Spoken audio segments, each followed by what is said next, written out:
If you ask people what they regret, especially as they get older, what they generally report is things not done. It's not for the past, it's not even for the present. It's to transform the future into the present. Hey there! Why do you want to hear motivational tapes? For the ultimate success, happiness, health, and wealth, to value success and failure equally, to learn something new and be inspired, to increase knowledge about various fields, subscribe to us and stay tuned for endless motivation. We build circuits within us for habitual action that we've practiced many times that seem to run in a very deterministic fashion.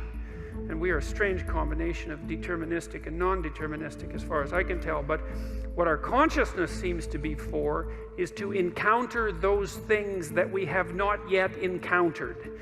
And those things that we have not yet encountered seem to me to be those things that have not yet been brought into being. And so you could say that what our consciousness is for the encounter with potential. You know, that our consciousness is it's not for the past, it's not even for the present. It's to transform the future into the present. And really that's what our consciousness does. When you wake up in the morning, you have a new day ahead of you, and the day could take you in very many directions. And the weeks and the years, all of that can take you in very many directions. And you have some apprehension about what those directions might be. You have some apprehension about what role your choices might make in transforming that potential into one form of actuality or another. I mean, you certainly know that there are dreadful mistakes that you might be very tempted to make that would produce all manner of hell around you and still be tempted to do it. It seems like it's sitting there right in front of you as a possibility. You also know that, you could haul yourself up out of bed and attend to your duties and do the sorts of things that you're supposed to and set a few things right that day and that week, and that likely things would at least not be worse, and they would probably be better. And I do believe that I don't understand how this can be the case. I don't understand how it is that consciousness can function in that way, because I think to understand that, we would have to understand what it means for the future to be only potential rather than actuality. And who the hell understands that? I mean, no one. And then we'd have to understand how it is that our conscious choices and our conscious ethical choices transform that potentiality into actuality, into reality, into the present and the past. And we certainly act as if we believe that that's what we do. Socrates said that he had a daemon, and by which he meant an internal voice. And he said that he always listened to it. And that was what made him different from other people, that he always listened to this voice. And the voice didn't tell him what to do. It told him what not to do. And when the Delphic Oracle proclaimed that Socrates was the wisest man in Greece, in Athens and in Greece, one of the reasons Socrates attributed her decision to deem him the wisest man was because, well, she said he knew nothing, but he knew in part that he knew nothing, at least in part because he was always listening to the voice of his daemon, his internal conscience. And then I just found out the other day that the word democracy comes from the same root, which is really interesting. Like, I had no idea that was the case, because what it suggests, it's so fascinating looking at how words are related to one another historically, because you find strange connections between ideas that you would never imagine, and sometimes they're unbelievably profound. And so what happened historically is that, so there was the concept of the Socratic Demon. Now, it was the daemon that Socrates listened to when he decided that he was not going to run when the Athenians decided that they were going to put him to death. The Athenian aristocrats, right? Because they thought that he was corrupting the youth by talking to them and telling them the truth. And I suppose that's certainly grounds for chasing someone out of your town. Anyways, they gave him plenty of notice because they didn't really want to kill him. They just wanted to get the old goat the hell out to some other city where he could cause trouble there. And his friends were, making plans to scurry him away from Athens. And he went out and consulted his daemon, and it told him not to leave. And that was a big shock to Socrates because, of course, he didn't want to die. And but yet he had decided that he was always going to follow the dictates of the daemon. And so he did something that only a philosopher would do, was reversed his assumptions. He thought, oh, well, I was afraid of dying, and my daemon said, stick around, and so I must be wrong. It must be worse to risk not following that internal voice than to risk this form of death, which is a question you have to really wrestle with, and one his friends weren't very happy about. But in any case, he didn't run, and we have two good court-like documents attesting to that, one written by someone named Xenophon and the other by Plato. They're very interesting documents. I would highly recommend reading them. They're very short, and one of the reasons I would recommend reading them, apart from the fact that they're fascinating and short, is that you also get the sense from what Socrates wrote that because he had lived his life fully, no holds barred in some sense, that he could let it go when the time came. And that's an interesting thing, because, well, it's a question I think that we all wrestle with. We should, is like, well, is there a purpose to our life? And, well, that's a hard question. And then if there is a purpose, well, how is it expressed? And then if there is a purpose and our lives are truncated, as they are, by death, then how can that purpose have significance? And those are hard questions. But Socrates' experience seemed to be that he had lived enough in his life so that when push came to shove, which it certainly did, he was able to gracefully let it go. And, he attested to that with his death. And that's fairly convincing, that's a fairly convincing argument. And it's one that I find, well, it's hard to tell if I find it exactly credible, but I don't find it incredible. I certainly have noticed that as I've got older and have done things, accomplished isn't exactly the right word. I've participated in many things that I'm pleased to have participated in them, but wouldn't necessarily go back and participate in them again. It's sort of as if when you do something and you finish it, it's as if it's done. You don't have to do it again. And maybe it's possible, who knows, that if you finish your life, whatever that might mean, if you exhaust your life, then that's enough life, that you've had enough. And that doesn't mean that I try not to keep myself healthy and that I want to die tomorrow. It doesn't mean any of that. I'm trying to stick around as long as I can, but there's still that curiosity about the relationship between life and mortality, and the possibility that a life well lived exhausts itself in some fundamental sense, so that you can be satisfied, let's say, with what you were. There is some psychological evidence that bears on this. If you ask people what they regret, especially as they get older, what they generally report is things not done. So they don't regret so much mistakes they've made, although of course people obviously regret mistakes they've made as well. So they don't exactly regret sins of commission, right? Errors that they've actively made. They torment themselves for opportunities that had presented themselves that they did not, let's say, exploit or engage in. And I think that's worth thinking about too, because one thing that I have become convinced about with regards to human consciousness which I think is equivalent to the spark of divinity in some sense that our fundamental stories insist has been placed within us, is that human consciousness is that faculty that confronts potential itself. Do you have problems in your life that you're not addressing that you could solve? And the answer is yes. And it's an easy thing to figure out. You sit on your bed one morning and say, okay, there's some things that need to be done that I don't want to do, that I could do, that would make things better by the end of the day. What are they? Well, your conscience will deliver those suckers in no time flat, man. And then you might have to say, okay, well, how do I entice myself into doing a few of those?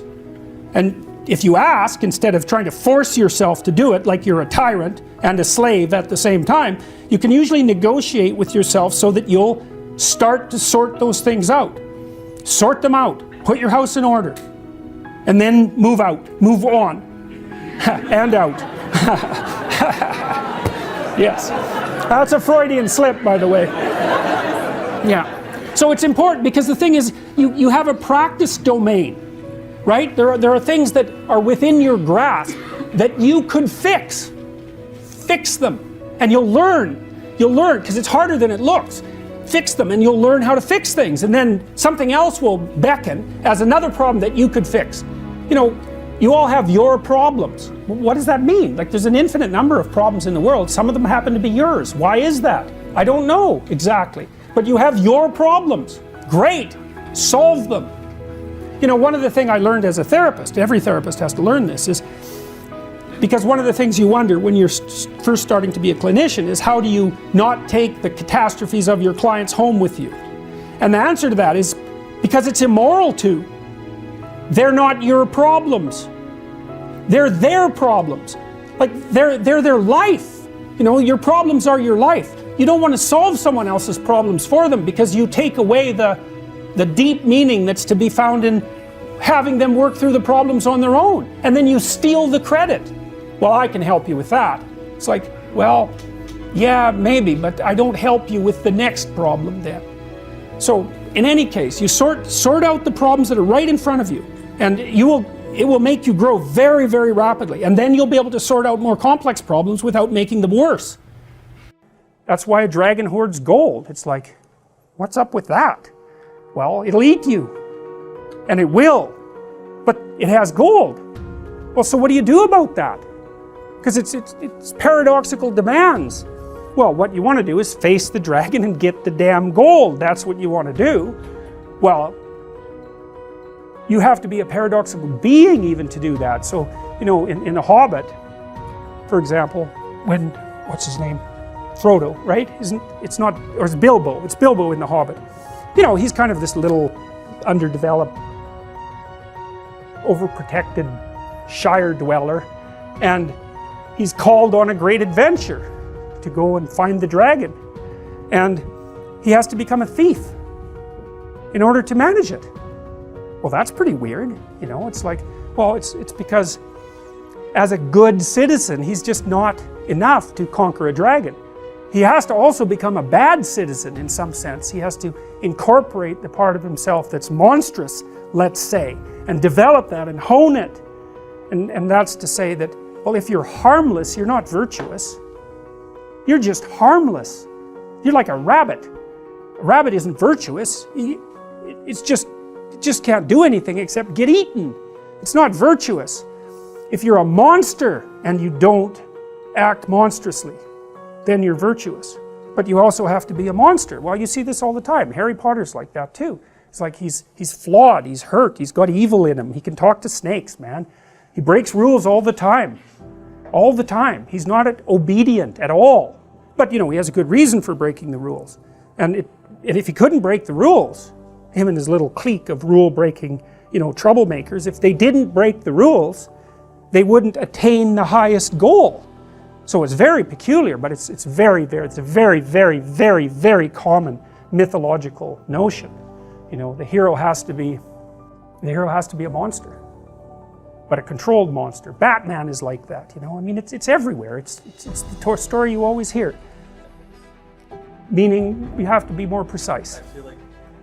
Well, that's a good question, you know, because one question is, you know, you're kind of implicitly moral insofar as you're socialized, but that's sort of procedural, it's just built into you. This is different. This is also becoming conscious of it and expanding out your personality into dimensions that it wouldn't normally occupy. So this happens to people all the time. So for example, lots of my clients, my clinical clients, are too agreeable, and they're generally women because women are more agreeable than men, but not always, because I've had agreeable men as clients as well. And what happens is they're resentful and they don't know how to stand up for themselves, and it's because they're very compassionate by nature. And so if you're entering into a negotiation with them, they'll let you win. Well, that's not so good, because you know you need to win too, especially if you're in an organization of adults where there's a struggle, right? When you have kids, you can let them win, especially infants. You have to let them win, and that's partly why compassion is so necessary. But as a basis for negotiation between adults, it's like, sorry, it's insufficient. You have to be a bit of a monster so that you can say no. And so a lot of what you do in psychotherapy is treat people's anxiety and depression. That's a huge chunk of it. Help them straighten out the way they think. That's a huge chunk of it. But another chunk of it is, well, let's toughen you up.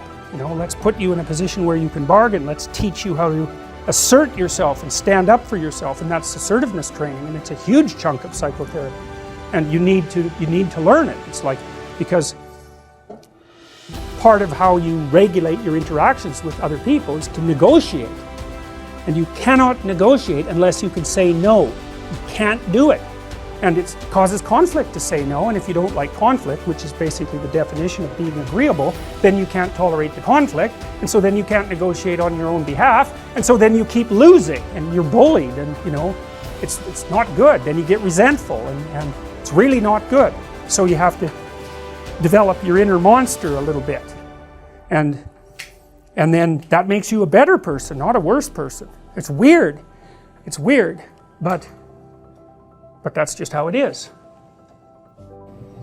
Is there a way to find your true passion, or is that just a cliche? Well, it's definitely a cliche, and it's the sort of thing that actually annoys me quite a lot about New Age thinkers, and I would more or less put Joseph Campbell in that category.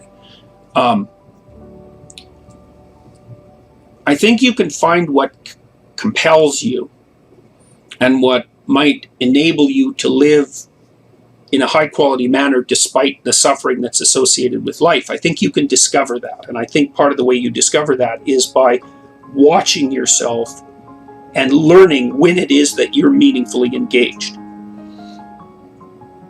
You have to notice that. It's something that happens to you in some sense rather than something that you do. You have to notice when you're meaningfully engaged, and then you have to work to expand the amount of time that you spend in that state.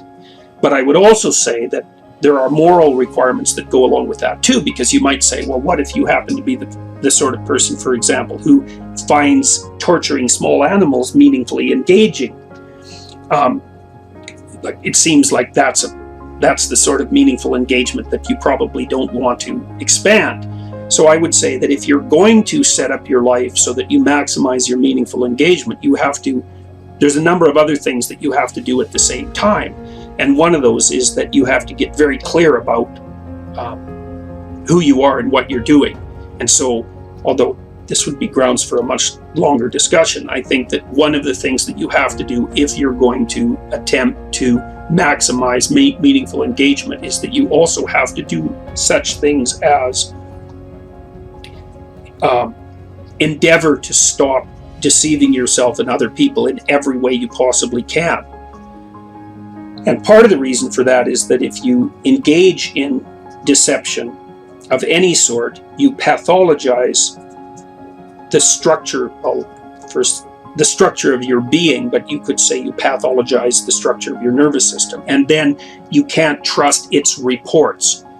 So if you're going to rely on your nervous system's reports of meaningful engagement to guide your future activities, you better do everything you can to make sure that you're not filling that nervous system with the kind of garbage that's going to make it malfunction and give you false reports.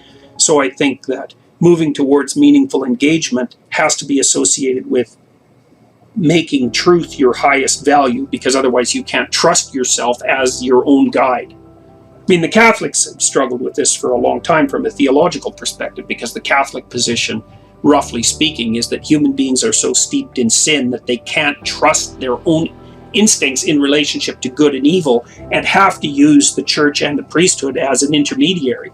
And, you know, you can obviously have an argument about that, and of course Protestants have historically done that, but you got to give the Catholics their due. It's like, people aren't pure by nature and only trammeled in their vision by, you know, sociological impediments. They're also corrupt beyond belief individually and have to use society as a source of value.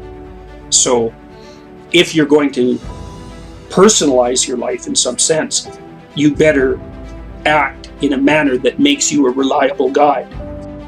People wish upon a star because they have some intuition that aiming above the mundane has the potential to transform themselves. They make a wish.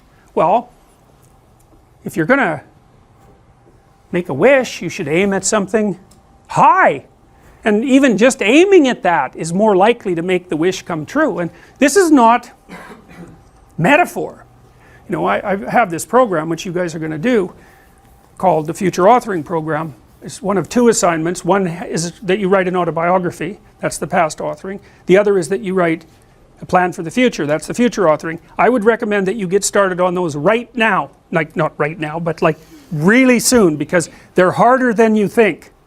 And some of you are going to write like 15,000 words.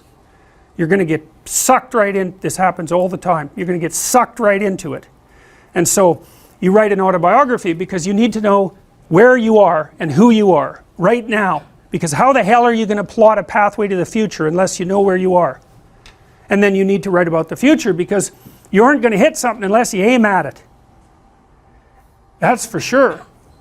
And lots of times people won't aim at what they want because they're afraid.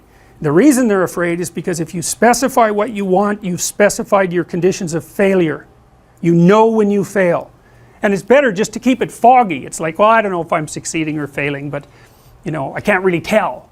Well, great, except you can't hit anything you don't aim at. And so the future authoring program is like it's an attempt to have you articulate your character. And so is the past authoring program. Who are you?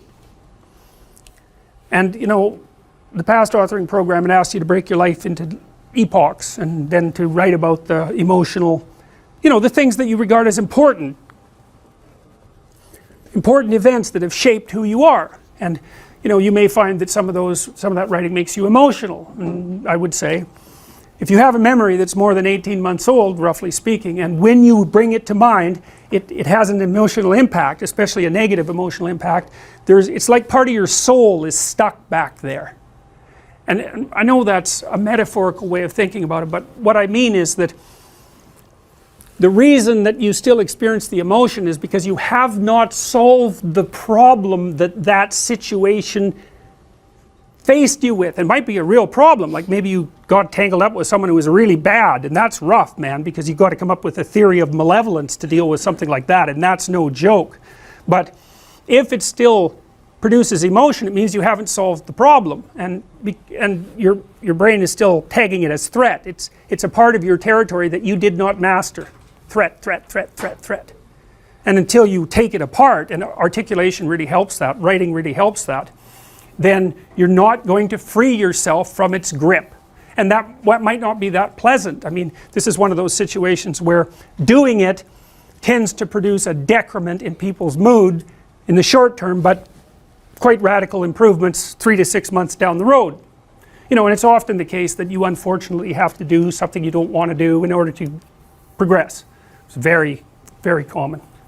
So, and the future authoring program asks you about different dimensions of your life, like, because you know, you can think of yourself as a personality inside your head, but you're nested in systems that transcend you, and they're just as real as whatever's in your head. It's like, well, what do you need for life? Well, that's pretty easy, actually.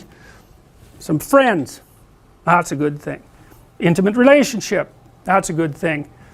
A family, you know, either the one you're going to produce or the one that you come from, where people to some degree, love and care for one another. That's a good thing to work on. You need some plan for your career. You've got to fit in somewhere that people regard as important and that they'll trade with you so that you can live. You need something worthwhile to do with the time that you're not at work, and you need to pay attention to your mental and physical health, and you need to regulate your use of substances, which is a strange one, but alcohol does lots of people in, so it's worth thinking about. That's why we put it in there. So then it's like, okay, what the hell do you want? What do you want from your friends? What do you want from your family? What do you want from your career? If you could have what you wanted, and that's what the program asks you, 3 to 5 years down the road, you get to have what you want. Now, I'm assuming that you're going to approach this like, you know, reasonable adults and not like 13-year-old dreamers. I think I want the most expensive yacht in the world. It's like, fine, but, you know, that isn't really what, it's supposed to be more concentrating on your character. And so then it asks you to write for 15 minutes without thinking too much about grammar or sentence structure, any of that, about what your life could be like 3 to 5 years down the road if you were treating yourself like someone you cared for and you were helping them figure out what they wanted. And then it asks you to do the same thing in reverse, which is to think about the ways that you're radically insufficient and your faults. And everyone knows this, I think, you know, maybe not, but everyone has a sense of if they were going to degenerate, how they would do it. You know, some people would be an alcoholic, some people would be a street person. It's like there's some doom thing out there that's got your name on it if you're particularly incautious and, you know, don't and let things fall apart. So I want you to write about that. What do you not want to have happen in 3 to 5 years? And there's psychological reasons for this, eh? One is, if you have something to aim for, that's a source of positive emotion, because your positive emotion is mostly generated by evidence that you're moving towards something that you value. It's not generated so much by accomplishing something, because when you accomplish something, you're just left with the problem of whatever you're going to do next. So you graduate from university, it's like, you know, hooray, one day you're at the peak of your undergraduate university career, the next day you're unemployed and looking for a bad job at Starbucks. So, you know, well, you see what I mean. It's, you know, it's that, you know, one problem that you solve is replaced by another problem. And so the idea that you're going to be happy when you solve all your problems is like, haha, good luck with that theory. But, you know, if you're aiming at something worthwhile and you really believe it's worthwhile and you've thought it through, you know, so that you're not weak, you've got your damn arguments mustered, then when you make progress, even a little bit, you think, hey, that's all right. And you get a little kick, you get a little dopamine kick.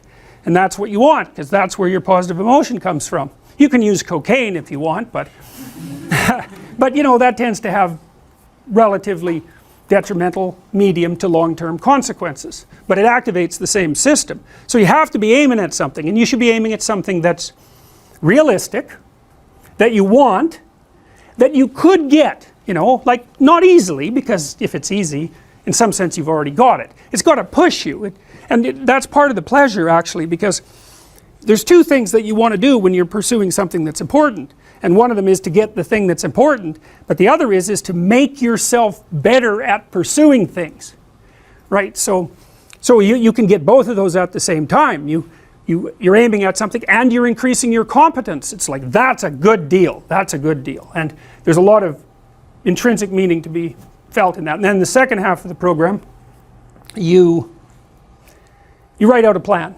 for how you're going to do it and how you're going to keep yourself on track, and you're going to write about why it would be good for you if you did this, and why it would be good for your family, and what possible benefits it would have to the community, you know, because you want to nail this thing down, and then you want to figure out what kind of obstacles are going to come up and how you might overcome them and how you might keep yourself on track and all of that. And we know, because we've actually done a lot of research on this particular program, that if university students do this, and this is more true if they're not too well oriented to begin with, if university students do this, they're about 25% less likely to drop out, which is a lot, and about their grade point average increases about 20%.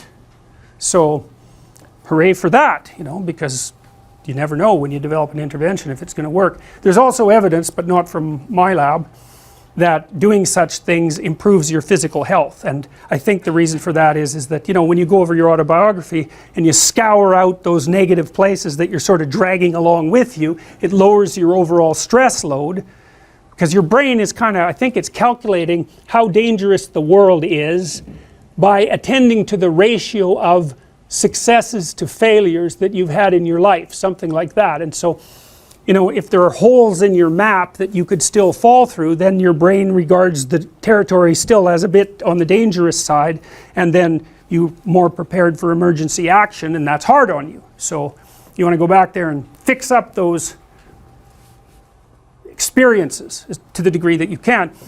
And the psychoanalysts, I think, err too much on the side of the subject. They tend to think that too much of you is inside of you and too little of you is outside of you. And part of the reason I believe that is because of my clinical experience. I love the psychoanalysts, man. They're brilliant, they're deep. They grapple with real problems, like with the problems. When people have real problems, and I mean profound problems, they're really profound moral problems. They're problems of good and evil, really. You know, there are things going on in their family that are so terrible that, well, that they're sometimes fatal. You know, lie upon lie upon lie upon lie for decades and decades and decades. It's awful. And that's not exactly inside them. It's out there in the world. And lots of the people that I see, very famous critic of psychology, I can't remember his name, but I probably will, criticized the practice of psychology quite effectively in the, I believe in the early 60s. The Myth of Mental Illness by Thomas Szasz, S-Z-A-S-Z. It's a classic. You should read it. If you're interested in psychology, read it. Like, it's a classic. And he basically said, most people have problems in living, they don't have psychological problems. And so I've experienced, despite my love for the psychoanalysts, very frequently what I'm doing as a therapist is helping people have a life that would work. You know, and you can parameterize that. It's like, what do you need? How about some friends? That people kind of like that. How about an intimate relationship with someone that you can trust, that maybe has a future? That'd be good. How about a career that puts you in a dominance hierarchy somewhere, so at least you've got some possibility of rising, some possibility of stabilizing yourself, and a schedule and a routine, because no one can live without a routine. You just forget that. If you guys don't have a routine, I would recommend, like, you get one going, because you cannot be mentally healthy without a routine. You need to pick a time to get up. Whatever time you want, but pick one and stick to it, because otherwise you dysregulate your circadian rhythms and they regulate your mood. And eat something in the morning. I've had lots of clients who've had anxiety disorders. I had one client who was literally starving. Very smart girl. There was very little that she liked. She kind of tried to subsist on like half a cup of rice a day. She came to me and said, I have no energy. I come home, all I want to do is watch the same movie over and over. What, like, is that weird? And I thought, well, it depends on how hard you work. You know, it's a little weird, but whatever. It's familiar. You're looking for comfort. So I did an analysis of her diet. It's like 3/4 of a cup of rice. It's like, you're starving. Eat something. You know, you'll feel better. So she modified her diet, and all her anxiety went away, and she had some energy. It's like, yeah, you got to eat. So a schedule, that's a good thing, man. Your brain will thank you for it. It will stabilize your nervous system. With a bit of a plan, that's a good thing. You need a career, you need something productive to do with your time. You need to regulate your use of drugs and alcohol, most particularly alcohol, because that does in a lot of people. You need a family, like the family you have, your parents and all that. It'd be nice if you all got along, you could work on that. That's a good thing to work on. And then, you know, you probably need children at some point, and that's life. That's what life is. And if you're missing, you know, you may have a good reason to not be operating on one of those dimensions. It's not mandatory, but I can tell you that if you're not operating reasonably well on 4, I think I mentioned 6, if you're not operating reasonably well on at least 3 of them, there's no way you're going to be psychologically thriving. And that's more pragmatic in some sense than psychological, right? Human beings have a nature, there's things we need. And if we have them, well, that's good. And if we don't have them, well, then we feel the lack. And so behaviorists, behavioral psychologists concentrate a lot more on that sort of thing. You know, it's practical. It's like strategizing. Make a career plan. Figure out how to negotiate, because that's bloody important. Figure out how to say what you need. Figure out how to tell the truth to people. Figure out how to listen to your partner in particular, because if you listen to them, they will actually tell you what they want, and sometimes you can give it to them and maybe they'll return the favor, and if you practice that for like 15 years, well, then maybe you're constantly giving each other what you want. Well, hooray, that would be good. And then there's 2 of you under most circumstances, and it's better to have 2 brains than 1, because people think differently because of their temperament mostly. And so the negotiation is where the wisdom arises, and it's part of the transformation, the psychological transformation that's attendant on an intimate relationship, and one of the fundamental purposes of a long-term intimate relationship. You know, there are remarkable people who come into the world from time to time, and there are people who do find out over decades-long periods what they could be like if they were who they were, if they spoke their being forward. You know, if you take people, and I've told you this, and you expose them voluntarily to things that they are avoiding and are afraid of, you know, that they know they need to overcome in order to meet their goals, their self-defined goals. If you can teach people to stand up in the face of the things they're afraid of, they get stronger. And you don't know what the upper limits to that are, because you might ask yourself, like, if for 10 years, if you didn't avoid doing what you knew you needed to do, by your own definitions, right, within the value structure that you've created, to the degree that you've done that, what would you be like? And they get stronger and stronger and stronger, and we don't know the limits to that. We do not know the limits to that. And so you could say, well, in part, perhaps the reason that you're suffering unbearably can be left at your feet, because you're not everything you could be, and you know it. And of course, that's a terrible thing to admit, and it's a terrible thing to consider, but there's real promise in it, right? Because it means that perhaps there's another way that you could look at the world, and another way that you could act in the world, so what it would reflect back to you would be much better than what it reflects back to you now. And then the second part of that is, well, imagine that many people did that, because we've done a lot as human beings. We've done a lot of remarkable things, and I told you already, I think before, that today, for example, about 250,000 people will be lifted out of abject poverty, and about 300,000 people attached to the electrical power grid. We're lifting people out of poverty collectively at a faster rate that's ever occurred in the history of humankind by a huge margin. And that's been going on unbelievably quickly since the year 2000.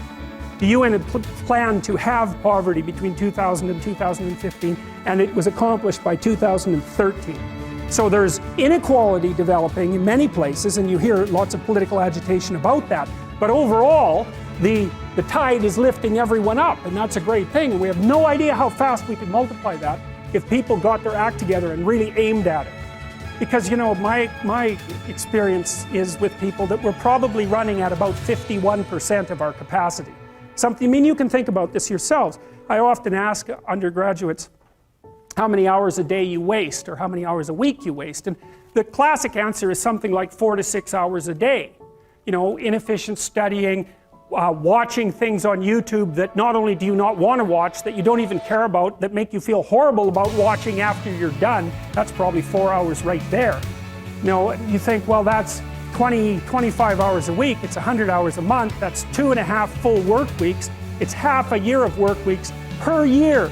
And if your time is worth $20 an hour, which is a radical underestimate, it's probably more like 50 if you think about it in terms of deferred wages. If you're wasting 20 hours a week, you're wasting $50,000 a year.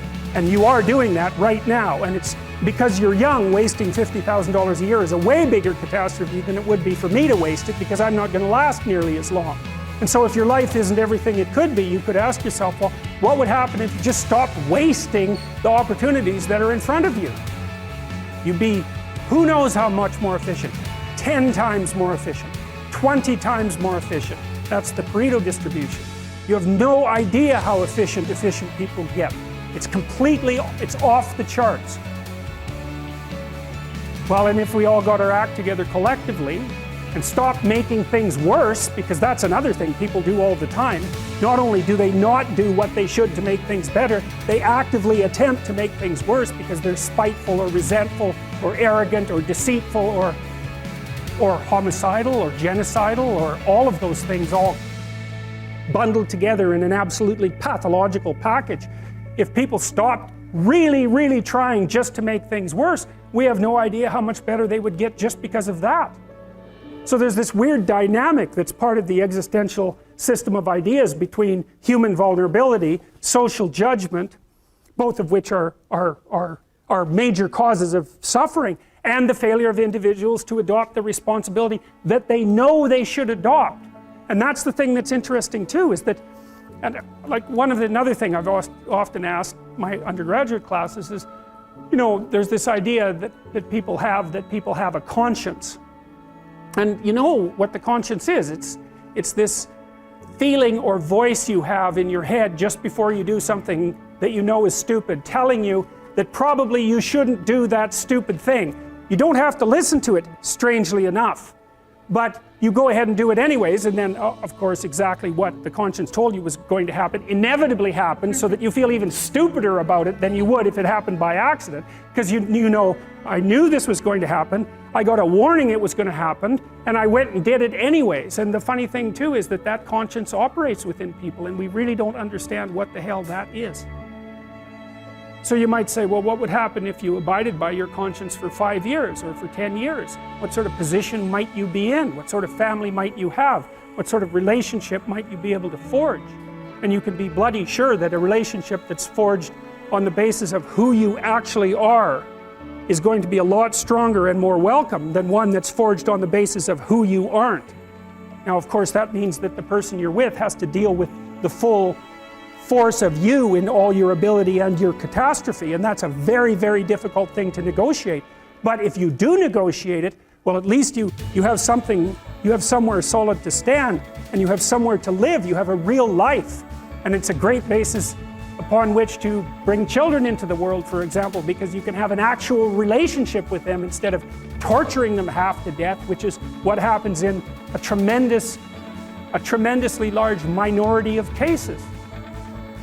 Well, it's more than that too, because, and this is what I'll close with, and this is why I wanted to introduce Solzhenitsyn's writings to you. You see, because it isn't merely that your fate depends on whether or not you get your act together and to what degree you decide that you're going to live out your own genuine being. It isn't only your fate, it's the fate of everyone that you're networked with. And so, you know, you think, well, there's 7 billion people in the world. We're going to peak at about 9 billion, by the way, and then it'll decline rapidly, but 7 billion people in the world, and who are you? You're just one little dust mote among that 7 billion, and so it really doesn't matter what you do or don't do, but that's simply not the case. It's the wrong model, because you're at the center of a network. You're a node in a network. Of course, that's even more true now that we have social media. You'll know 1,000 people, at least, over the course of your life. And they'll know 1,000 people each, and that puts you one person away from 1 million, and 2 persons away from 1 billion. And so that's how you're connected, and the things you do, they're like dropping a stone in a pond.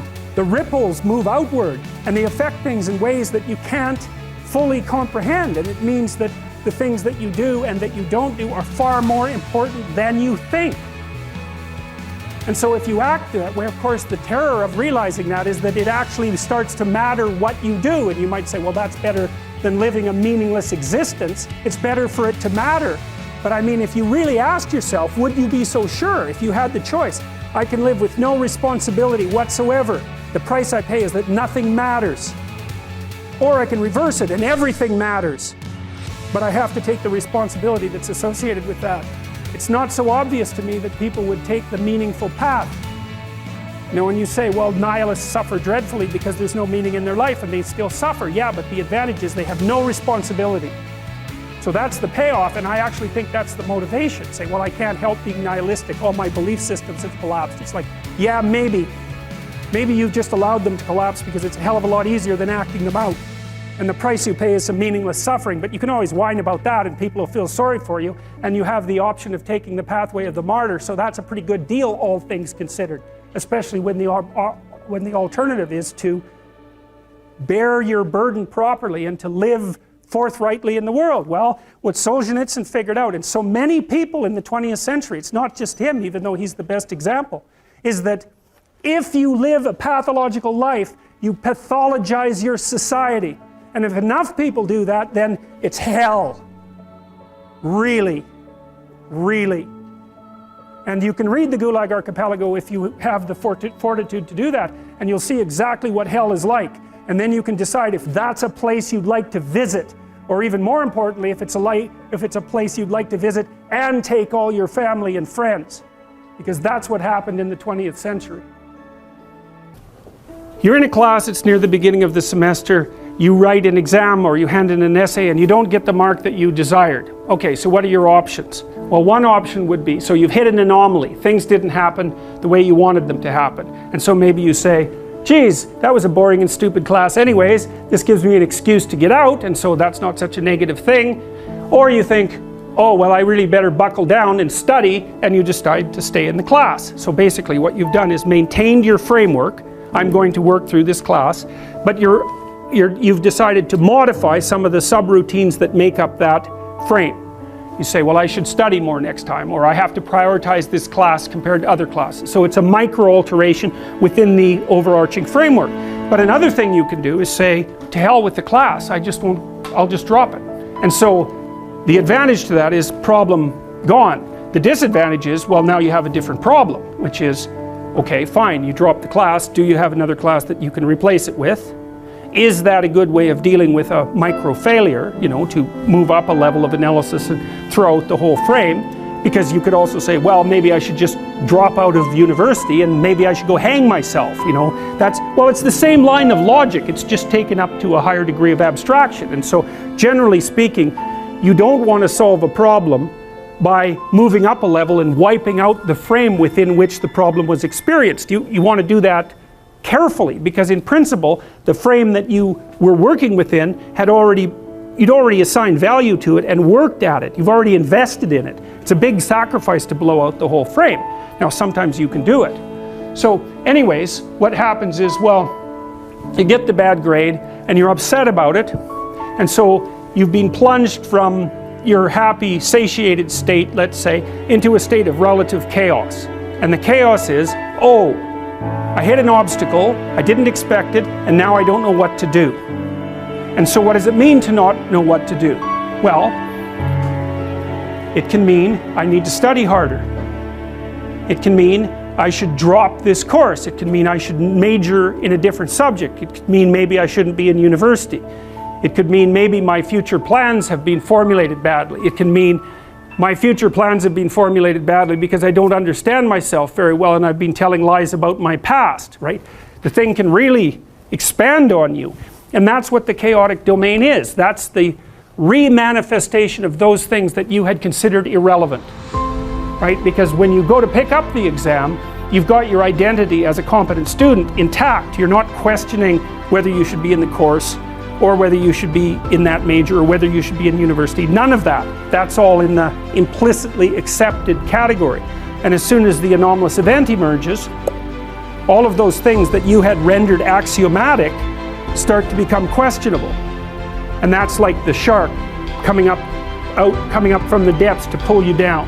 And that's the classic way of representing that and of symbolizing it. That's Jonah and the whale, for example. So it's something is manifests itself from the deep unknown and pulls you under, like an alligator at a water hole, which is, I'm sure, one of the sources from which we derived that particular kind of mythological representation. Because you could imagine that when we were on the veldt, after living on trees, we had to go down to the damn water holes, and you've watched enough nature programs to know what a Nile crocodile can do to a water buffalo. It's not pretty. And so to go down to the water, the chaotic water, and the source of all life as well, right, is to risk an encounter with the terrible thing that lurks in the depths. And so we use that as a central metaphor for mapping the sorts of things that happen to us in a much more abstract space. And you know that because one of the things you're going to do, let's say that the professor, there's a professor obviously who gave you the bad grade. Okay, so one logical presupposition is that you're in some sense insufficient in relationship to the course. But another logical and instantaneous categorization is to throw that person into the category of malevolent predator. And you'll do that by becoming upset and cursing the person in your imagination. Okay, so you don't see irrelevant things. That's most things. You do see things that move you forward, and you do see things that get in your way. And in the class of things that get in your way are indeterminate occurrences, novel or anomalous occurrences. And almost everything that gets in your way is in some sense a novel occurrence, because you usually structure your behavior so that you don't go anywhere where something wildly anomalous is likely to occur. So if you encounter an obstacle, two things happen at the same time, and one is that your movement forward to your specific goal or sets of goals is blocked. But the second thing that happens is you're faced with a mystery. And the mystery is, this thing wasn't supposed to exist, but it does exist. So what implication does that have for everything I think? And that's very, very hard on people. They do not like that at all. And no wonder, because it's the constrained chaos that's underneath everything, inhibited by your contextual knowledge, that suddenly popped its head up into your world. It's like the shark in the movie Jaws, which is of course a mythological story. It's exactly that, and it's exactly what that movie signified: a safe vacation paradise, all of a sudden threatened by some subterranean thing that can pull you down, and that destroys the peace and the harmony of that particular community. It's a dragon story. It's a hero myth. It's the story that people have been telling forever. So, and what you can think of that thing that reemerges, that shark that rises up from the depths, or that whale, or that dragon, or that predator, or the foreign invader for that matter, or the barbarian. They all fit into the same category. That's what had been deemed irrelevant suddenly manifesting itself. And when you think about how much is deemed irrelevant, the fact that it suddenly manifests itself, that's exactly the purpose for the reason for the trauma. It's like, well, I've eradicated from my conceptualizations 99.99% of everything. It's zeroed out, and all of a sudden I've made a mistake. Bang! I don't know where I am. Well, what's relevant when you don't know where you are? And the answer to that is, since you don't know, everything is relevant. And you can imagine the sort of terror that people who experience paranoid schizophrenia are living in perennially, because what happens to them is precisely that. They undergo neurophysiological transformations that makes everything that they once depended on disappear, and everything comes back as relevant. And that puts them in the early stages of schizophrenia. That's extraordinarily stressful neurophysiologically. So they're overwhelmed with cortisol, and their brains deteriorate as a consequence of that. It's just too much. So, and unsurprisingly, right? Because you can hardly deal with anything, let alone with everything. Now, and often what you see, and it's rarely conceptualized this way in the training of clinical therapists, but often what you see when you are dealing with people who are in crisis isn't people who have a mental illness. In fact, in my experience, that's actually quite rare. What's far more common is that the person that you're talking to has become overwhelmed by catastrophe. So their life has fallen apart in some way that makes what they're doing actually impossible. So maybe someone very close to them in their family that they were depending on has developed a very serious illness, and that's thrown their entire financial state into utter chaos. Or maybe they've developed a condition that makes it impossible for them to work. Or you can imagine the potential range of catastrophes. And they're coming to see you because they're anxious and depressed. But the reason they're anxious and depressed is because everything they have ignored has popped its head back up and is hell-bent on their destruction. And often you see people who are being attacked by 5 or 6 of these monsters at the same time. And it isn't their mental illness that stops them from being able to deal with it, although that, whatever weaknesses you have are going to interfere. It's the fact that what they're facing is no damn joke, and if you were facing it, you'd feel exactly the same way. So then you're trying to come up with practical solutions to these tremendously complex problems. And that's well, it's extraordinarily difficult, generally speaking. People often don't come to a therapist until they've exhausted their entire range of resources. They cannot figure out what to do. And so, you know, in a situation like that, you can administer antidepressants, and maybe that'll help the person increase their stress resistance. But and it may be that because they're depressed and have been brought down, that they are in fact exaggerating the danger of some of the smaller monsters that are after them. But making the person more stress resilient doesn't give them, for example, a new job, and it certainly doesn't bring back the person they've been living with for 2 years who has a degenerating neurological disease or some form of cancer. Like, these things are major. You know, I often see people who, well, they're in a relationship, maybe they're rather isolated, older people. One of the partners is dying and their entire financial situation has become catastrophic. It's like, that's not a mental illness, man. I mean, they may have got into that situation because of one inadequacy or another, but you don't even want to push that too far, because that sort of thing can happen to anyone, and will in fact happen to most people in one form or another, at least at some point in their lives. So you want to be damn prepared for that. You want to be prepared for that, because it's bitter and harsh and anxiety provoking and painful. But if you're not ready, then it's also hell. And often you can stop things from becoming hell, even though you can't stop them from being bitter and painful and anxiety provoking and all of that. You can at least delimit the catastrophe enough so that it doesn't permanently bring you and the people around you down. And that's not so bad, right? That's a hell, or at least it's a lot better than the alternative. So this is the problem, you know, things object, things are obstacles. Well, how big is the obstacle? It's the same question as how big is the predator that's lurking outside the door of our cave. It's exactly the same problem, except conceptualized abstractly, and I would say exactly the same systems that your distant ancestors used to conceptualize the lurking predator are the systems that are activated now when you encounter the re-emergence of all the monsters that you've ignored. It's the same neurological platform. You think, well, how could it be otherwise? Because evolution is a conservative process. Everything about you is built on ancient foundations, right? Very little new, certainly very little radically new comes into existence. It's mostly tinkering with structures that have been around forever, like your body plan, for example. That's unbelievably old. I mean, you share that with lizards, roughly speaking, so it's incredibly ancient.